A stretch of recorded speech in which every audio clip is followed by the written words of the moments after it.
안녕하세요. 저는 시각 디자인 공부하고 있는 학생인데요.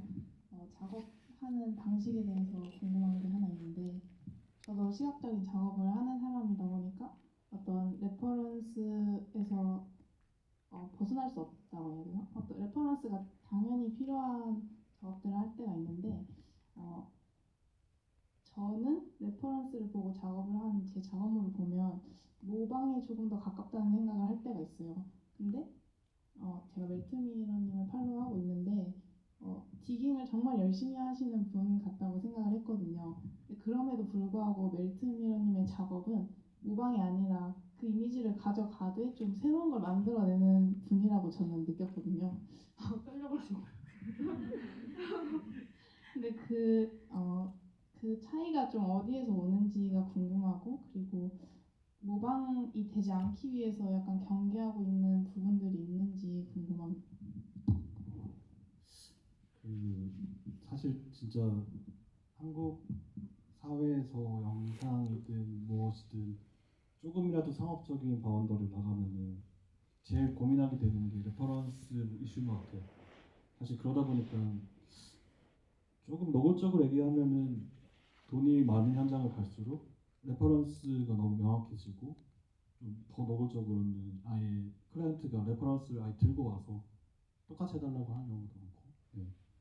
근데 이제 제가 그런 경험들을 하게 되면서 그때가 큐 할 때였거든요. 근데 그러니까 큐를 하기 직전이었구나. 네. 근데 계속 이렇게 지내다가는 진짜 금방 생명이 끝나겠다는 생각이 드는 거예요. 네. 그래서 Q181 작업을 하는 시점부터는 가능하면 이제 레퍼런스를 선정할 때는 같이 일하는 동료들에게 설명을 하기 위한 용도로만 추려내는 편이고, 그 이외에 제가 스토리보드를 짜거나 이미지를 만들 때는 아예 첨부하지 않는 식으로 움직이긴 하거든요. 그런데 이제 아까 말씀하신 것처럼 수집을 많이 하는 편이긴 해요. 근데 그 수집을 하는 거는 첫 번째는 그냥 정말 재밌어서 이고, 그리고 요즘은 어디를 가든 너무 좋은 이미지가 많아가지고 그것들 무조건 습관적으로 모으게 되는 것 같아요. 근데 이제 저는 그것들을 시각적으로 참고하려고 모은다기보다는 어떤 감각의 단서로 활용을 하기 위해서 좀 모으는 편이긴 하거든요. 그래서 예를 들면 이제 어떤 동작이나 어떤 이미지 레이어링 같은 것들을 기억해뒀다가 내가 이런 감각들을 간직하고 있다가 한번 떠올릴 때 연쇄고리를 좀 만들고 싶어서 모으는 것 같습니다. 네. 근데 사실은 저도 이렇게 말하지만 또 막 다급하거나 조금 뭔가 임박할 때는 레퍼런스에 대한 마음을 떨쳐낼 수 없는 것 같아요. 네. 근데 사실 그렇게 됐을 때도 가져올 때 한 번 더 고민을 하면 되는 것 같아요. 그러니까 가져오고 그걸 방치해뒀다가 한 번 더 업데이트 시킬 여지가 있을 때는 시켜서 조금 더 내 거에 가깝게 변형을 시키는 것이 좋은 것 같습니다. 네네. 사실 근데 답이 없는 것 같아요. 이거는 그냥 어, 본인이 어떤 시기를 지나면서 알게 되는 수밖에 없다고 좀 느끼긴 하거든요. 네네.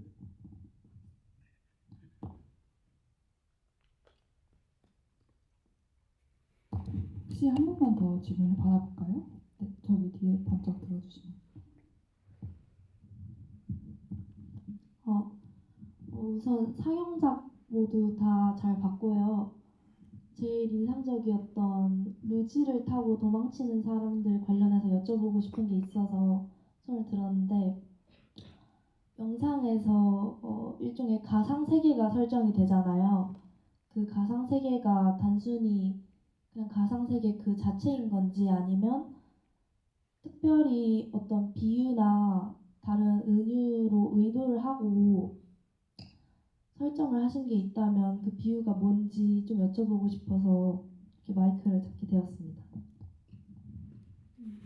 생각해보니까 이 작업에 만들게 된 그 배경을 앞에서 얘기를 안 드렸었던 것 같은데, 일단 그 부분부터 뭔가 설명을 드려보자면은, 이 작업을 처음에 구상하게 됐을 때가 2021년 중반인가? 그때쯤 맞나?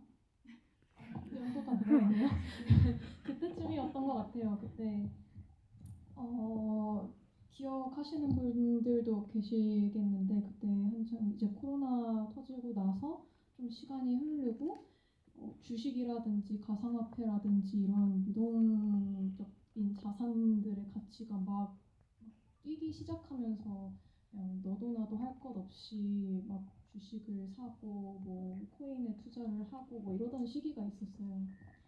근데 그런 어떤 주변의 모습을 보면서 이게 뭘까 하는 생각이 일단 있었고, 그리고 업체가 그 전부터 좀 관심을 가지고 있었던 주제가 일종의 마이크로네이션 같은 것이었어요. 그래서 업체가 2021년에 냈던 그 앨범이 하나 있는데 그것도 같은 거의 비슷한 이제 내용을 저는 공유하고 있다고 생각을 하거든요. 제가 이게 단체 작업이라서 저 개인의 생각을 일단은 말씀을 드리는 거 양해 부탁드리고,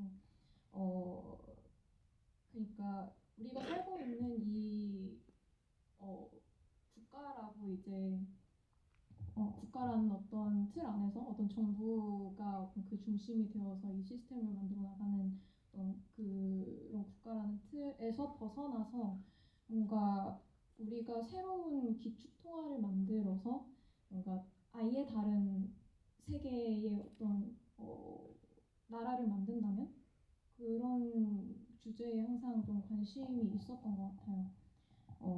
그래서 지금 저희 루타사라고 줄여 부르는데 루타사에서 나왔던 세계도 계속 이제 정부와 스테이트에서 도망쳐 나왔다는 얘기를 계속해서 하잖아요.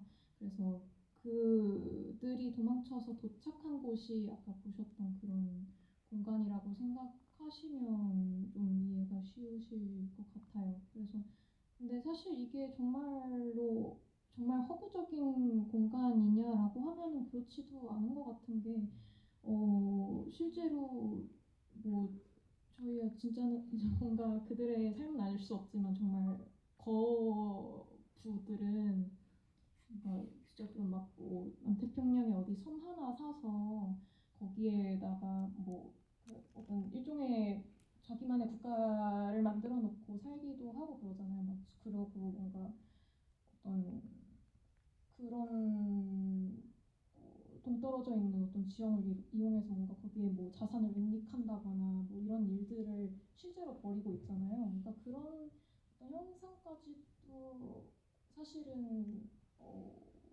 이런 생각들이 반영이 되어 있는 어떤 현상들인 것 같아요. 그래서 완전히 가상 세계는 아닌 것 같다는 생각을 저는 하고 있습니다. 네, 그러면 다음 질문으로 좀 넘어가 볼게요. 이건 좀 근본적인 질문이라고 생각할 수도 있는데 본인의 생업과 그리고 이 작업이 얼마만큼 가깝거나 뭔가 이걸 좀 여쭤보고 싶었어요. 이것도 경계가 딱 이렇게 그어지는 건 아니지만 심리적으로 얼마나 가깝고 뭔지 좀 궁금했습니다. 개인적으로. 멜민님부터. 저는 완전 딱 붙어 있다 생각을 한 편이에요. 그냥 사실 어떤 경계를 확 나누고 이런 걸 떠나서 그냥 저라는 사람이 하는 일 모두이기 때문에 뭐 굳이 어떤 구분을 짓고 싶지는 않다는 생각이 들고, 그리고 아까도 말씀드렸지만 운이 좋게도 이러한 상황 속에서 작업을 하고 있기 때문에 더더욱이나 저는 정말 제가 원하는 방향으로 살고 있다고 많이 느끼고, 또 그런 점 때문에 평소에 행복감을 좀 많이 느끼는 편이에요. 그래서 네, 좀 너무 싱거운 좀 대답이긴 하지만 계속 좀 계속 이렇게 답변이 나오네요.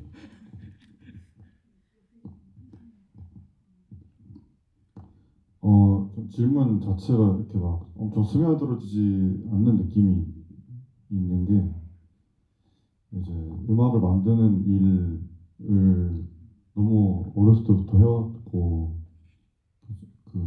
제 음악 만드는 거 말고 다른 진로를 살면서 생각해 본 적이 없어서 너무 어렸을 때부터 배워왔다 보니까, 그래서 어느새 그냥 이게 내 생업이라고 다른 사람들한테 소개할 수 있는 수준이 됐다 일 뿐이지 그 외에 뭔가 특별한 의식이 드는 게 없기는 한 것 같아요. 저도 이렇게 싱거운 대답이 그냥 평양냉면 먹고 싶네요. 죄송합니다. 저는 저는 좀 다르게 간극이 처음엔 좀 있었어요. 이제 생업을 좀 제가 하고 싶은 일과는 좀 많이 다른 일을 좀 대학생 때부터 뭐 계속 꾸준히 하면서 좀 돈을 벌어왔었고, 근데 이제 그거를 20대 후반쯤에 그 격차를 많이 줄이려고 노력을 했었던 것 같아요. 그래서 빨리 여기서 탈출해야 된다 이런 생각을 가지고 좀 일상을 살다가 지금은 좀 많이 간극을 좁혀놓은 상태인데 그래도 여전히 좀 네, 좁혀지지 않는 남은 부분이 있는데 그런 아까 멜미님께서 말씀하셨던 그런 레퍼런스와의 어떤 싸움이 네네. 있잖아요. 네네. 저도 뭔가 그런 클라이언트가 레퍼런스를 딱 주면서 이것처럼 해주세요 하는 이런 말들을 이제 왕왕 듣게 되거든요. 네. 근데 저는 일단 그럴 때 아 예 이러고 그대로 해드리는 편이긴 한데 이제 과연 이제 제가 이제 저의 작업으로 먹고 살 수 있게 된다면 그런 일이 없어질 수도 있겠죠? 근데 네 아직은 네 어른이시네요. 저는 아무래도 저도 이제 시각예술 쪽에서 넘어오고 영화를 하다 보니까 생계를 위한 일을 따로 할 수밖에 없고요. 지금으로서는 저도 이렇게 합치는 게 좀 좋겠지만 그게 최선이겠지만 저도 지금은 좀 구분이 되는 편이고 생업을 할 때는 약간 다른 페르소나를 얻는 것 같기도 해요. 그러니까 그게 내 작업을 보호하기 위한 어떤 거리감이라고 저는 스스로 생각을 하는데 이 고민을 아리킴 작가님이랑 나눴었어요. 이 섹션에 그러니까 이 섹션을 촉발시킨 아주 작은 사건 중 하나가 그 너와나 촬영 때 한번 숙소를 같이 쓰게 된 적이 있었는데 자기 전에 어쩌다 보니까 이 사람이 하고 있는 일에 대해서 다들 이러시거든요. 어쩌다 영화를? 어쩌다 이 구렁텅이에 들어오셨어요? 라고 이렇게 물어보는 순간이 있어요. 다들 한 번씩. 그러다가 이제 아리킴 작가님께서 이 얘기를 하시고 나도 사실 고민이 많아. 그러니까 작가님은 지금 여러분이랑 보여드린 작업 외에도 굉장히 많은 패션 필름과 뮤직비디오의 미술 감독을 하셨거든요. 그리고 거기서는 뭐 클라이언트 분들이 되게 다양한 분이 있으실 거고 어쩔 때는 뭐 클라이언트뿐만이 아니라 촬영 감독이 뭔가를 이제 작가님한테 요구할 때도 있을 거고요. 그러니까 그런 고충사항이 있어서 저희 둘 다 어떤 고민을 막 갖고 있었어요. 이 영상업의 기쁨과 슬픔을 막 좀 나누는 시간이 있었고 신기하게도 그 아리킴 작가님이랑 대화를 할 때 이 고민이 되게 많은데도 불구하고 우울해지지가 않는 거예요.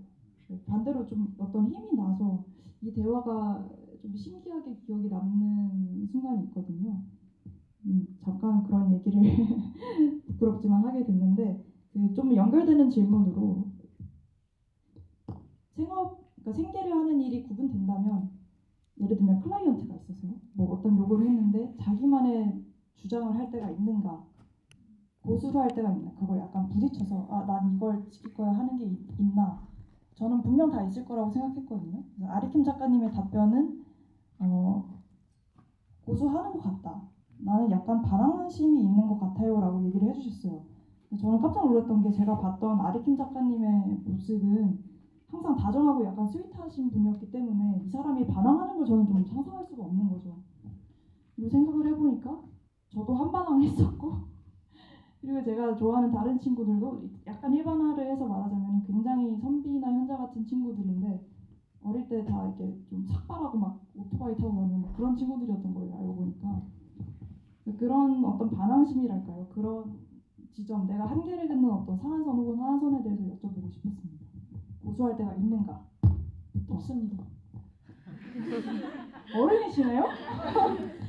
진짜 없어요? 아마 근데 최근에는 진짜 없었던 것 같고 약간 고수하고 싶은 마음이 들 때 이 사람도 이유가 있겠지 이렇게 한번 생각을 해보기도 하고 그리고 사실 뭔가 이런 클라이언트가 부탁한 일에 뭔가 내 주장을 강하게 밀어붙이는 게 저는 뭐 에너지 낭비인 것 같다는 생각이 들어서 그래 네 맘대로 해줄게 약간 퀄리티는 책임 못 진다 이런 마음으로 그냥 그냥 아무따 식으로 그냥 일단 해줍니다. 근데 좋아하더라고요. 어른. 네. 한주님도 한번 대답을. 저는 사실 이제 요즘에는 대개의 경우 제가 클라이언트인 경우가 좀 많아져서 근데 이제 아까 웰트미러와의 작업이 이제 그냥 자유롭게 하세요라고 하는 스탠스인 것처럼 클라이언트 입장에서 이제 피클라이언트인이 좀 스트레스를 덜 받고 창의적으로 작업할 수 있게 환경을 조성하려고 정말 노력을 많이 하는 것 같아요. 근데 제가 20대 초반 때는 제 주 수입원이 영상음악이었어요.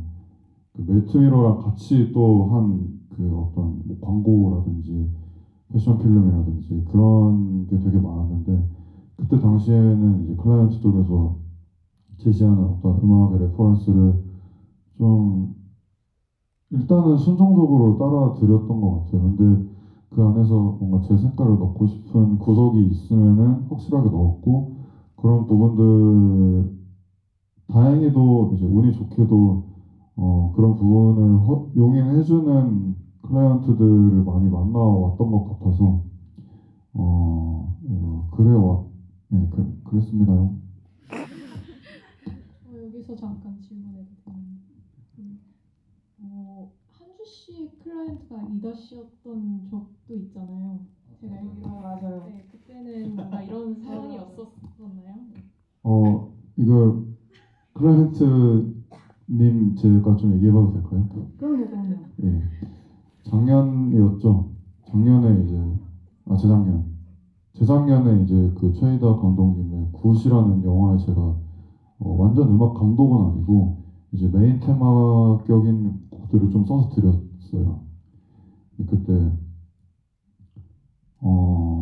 그때는 이제 감독님만 클라이언트셨던 느낌이 아니라 이제 제가 쓴 곡을 연주해야 되는 밴드 역할의 배우들도 클라이언트 같은 느낌이었거든요. 이제 그들 뭐 손에 맞는 연주를 제가 써줘야 되고 그들이 이제 좀 잘 부를 수 있는 멜로디를 써줘야 되고 하다 보니까 이제 니즈를 충족해줘야 되는 대상들이 좀 많았는데 이제 뭐 감독님은 무슨 뭐 60년대 활동했던 밴드처럼 해주세요 했는데 그렇게 써서 갔더니 또 그 밴드 연주자들은 또 이제 이거 70년대 같은데요? 10년만 뭐 60년대가 아니라 70년대를 원하는데요 저희는? 해서 뭐 10년 또 뒤로 밀어야 되고 뭐 10년 더 또 밀었더니 뭐 이제 누구는 또 이제 난 또 다르게 하고 싶은데 막 이러길래 그냥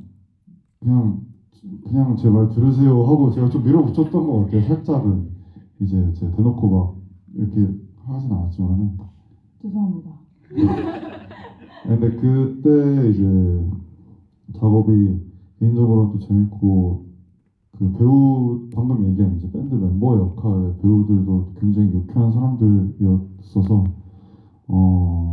다시 또 영화를 보고 싶다는 생각도 들고 그러네요. 저는 진짜 그때 한주님한테 되게 개인적으로 죄송했던 게 그때 너무 바빴어요. 그리고 한주님도 뭔가 바빴어요. 그때 프로젝트가 여러 개여셔서 저는 한두 시간씩 자고 아니면 못 잔 상태에서 항상 뭔가 미팅이 있었고 그리고 말씀하신 것처럼 그 밴드분들이 이제 클라이언트처럼 작용했던 게 이유가 뭐냐면 제가 음악적인 지식이 진짜 없다 보니까 아무래도 이 음악을 직접 연주할 사람이 들었을 때 내가 모르는 어떤 걸 발견해 줄 것 같다는 생각이 있었고 사실 나보다 그러니까 나는 그 사이에서 어떤 조율을 하는 지휘자의 역할에 가깝지 이들이 먼저 소통을 하는 게 맞을 것 같다. 그래서 필요한 순간에는 내가 나서서 뭔가 좀 이걸 딱 정해줘야겠다는 생각으로 이렇게 들었었어요. 그래서 막 저희가 일정도 되게 잡기가 힘들어서 한 번은 줌 미팅, 그러니까 첫 데모를 줌 미팅으로 나눴었죠. 네, 그렇게 막 우여곡절 끝에 녹음하고 막 그랬던 기억이 있고요.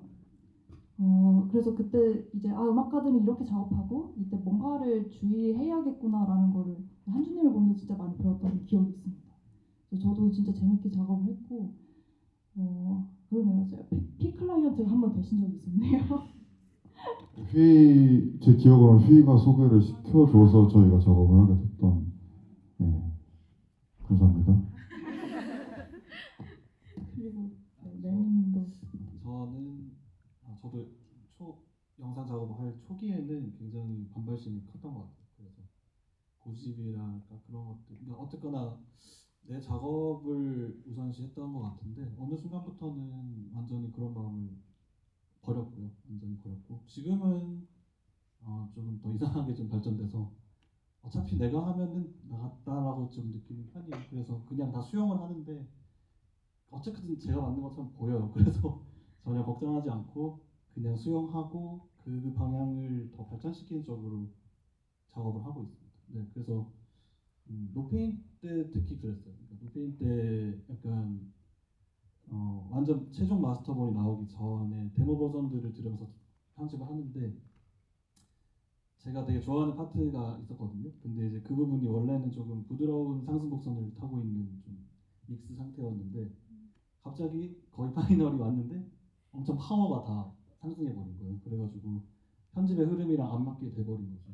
근데 다들 이제 웅이지도 그렇고 뭐다 파워 이렇게 외치니까 제가 그걸 그냥 해버리면 좋겠다 약간 그런 생각이 드는 거예요. 그래가지고 저도 최대한 힘껏 밀어붙여 버렸거든요. 네. 근데 그 순간 절묘하게 그런 음악과 뮤직비디오의 딱 밸런스가 맞게 딱 되는 걸 보면서 그냥 일단은 내가 저 사람들 요구에 맞춰서 최대한 거기서 해답을 찾아야겠다는 생각을 좀 먹게 됐고 그걸 계기로 지금까지 똑같은 생각을 하고 있는 것 같아요. 네. 네, 얘기를 듣다 보니까 저도 그 고수를 하기는 하는데 친구의 작업에 참여를 할 때도 그러는 것 같아요. 그러니까 내가 친구의 작업을 뭔가 좀 피드백을 해줘야 한다고 하면은 저는 되게 꼼꼼히 봐주려고 노력을 하고 뭔가 좀 제한 사항이라든지 아니면 이런 점은 좀 고쳤으면 좋겠다 하는 게 있으면 더 열심히 체크를 해주는 것 같습니다. 그래서 그걸 싫어하는 친구들도 많고 술자리에서 나한테 왜 그랬냐고 이렇게 우는 친구들도 많았는데요. 그 이후에 고치려고 했지만 그게 잘 안 고쳐지고 그러니까 제 딴에는 어떻게든 이제 이 친구를 도우려고 막 이렇게 하다 보니까 그렇게 된 것 같은데 이렇게 진행을 같이 하다 보니까 진짜 미치겠네요. 자기가 좀 자문자답을 해야 되니까. 네. 좀 나눠서 해드릴까요? 네, 나눠서 다시 한번 질문을 해주시겠어요? 그 질문이 뭐였죠? 근데? 자기만의 것을 고수할 때가 있는가? 예. 네. 본인 최이다 감독님 본인만의 그걸 고수할 때가 있으세요?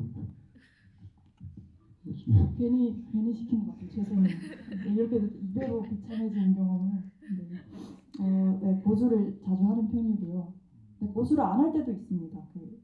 그게 뭐냐면 아까 전에 생업을 할 때 페르소나를 약간 넣는다고 했는데 저도 휘님이랑 비슷하게 뭐 결과물에 책임은 못 지겠지만 뭐 그게 마음이 편하시다면 오케이라고 하고 되게 잘 해드려요. 근데 만약에 내 친구의 작업인데 내가 좀 동의할 수 없는 것들을 요구한다고 하면은 정말 끝까지 싸웁니다. 왜냐면 저는 그게 이제 소모적인 싸움이라고 생각하지 않고 오히려 건설적인 싸움이라고 생각하기 때문에 물론 그냥 얘기 안 하고 좋게 넘어갈 수 있겠지만 사실 그게 장기적으로 봤을 때는 그 친구를 위한 게 아닌 것 같아요. 그래서 지금은 어떻게든 쿠셔너를 막 써가면서 이게 잘 들어주고 그 다음에 슬쩍슬쩍 내 생각을 조심스럽게 말하는 편입니다. 진짜 원래는 노력해야죠. 이렇게 그래야 먹고 사니까. 그리고 아리킴님도 아까 전에 얘기했던 그 반항심을 얘기를 하면서 뭐라고 좀 덧붙여주냐면은 제가 아까 전에 얘기를 못했네요. 왜 반항심이 있는지는 모르겠지만 어쩔 때는 그냥 그걸 재밌어 하는 것 같기도 하다 라고까지 얘기를 해주셨어요.